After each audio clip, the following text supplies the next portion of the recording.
কতটা চিনিস তুই রূপমকে ঝিমলি?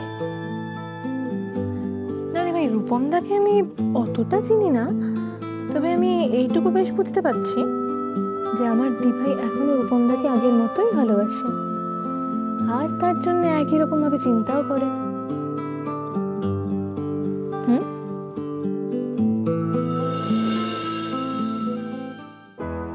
মা,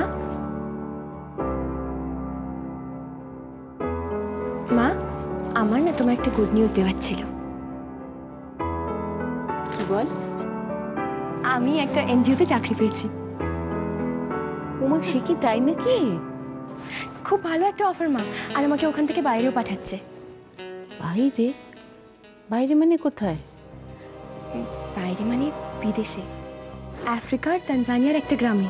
খুব মজা হবে না? কি বলছিস কি, আফ্রিকায়? ওই অত দূরে গিয়ে তুই একলা একলা থাকবি কি করে? পারবো মা, আমায় পারতেই হবে।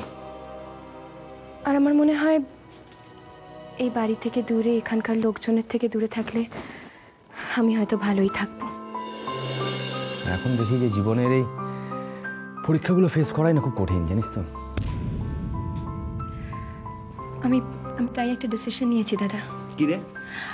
আমি একটা এনজিও জয়েন করছি। বাহ, এটা তো খুব ভালো খবর। ওই আফ্রিকা তানজানিয়ার কোনো একটা গ্রামে আমায় যেতে হবে দাদা।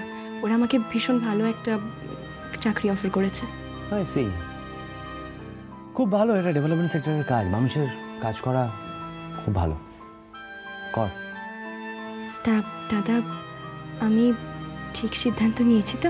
100 বার ঠিক সিদ্ধান্ত নিয়েছিস। চিঠি লিখিস, লিখবি তো? চিঠি লিখে আর কি লাভ, উত্তর তো আর পাবো না। আরে কে বলেছে? তুই রোজ একটা করে মেল করবি, আমি রোজ রিপ্লাই দেবো। দেখি তোর এই কথাগুলো কতটা মনে থাকে। রূপু?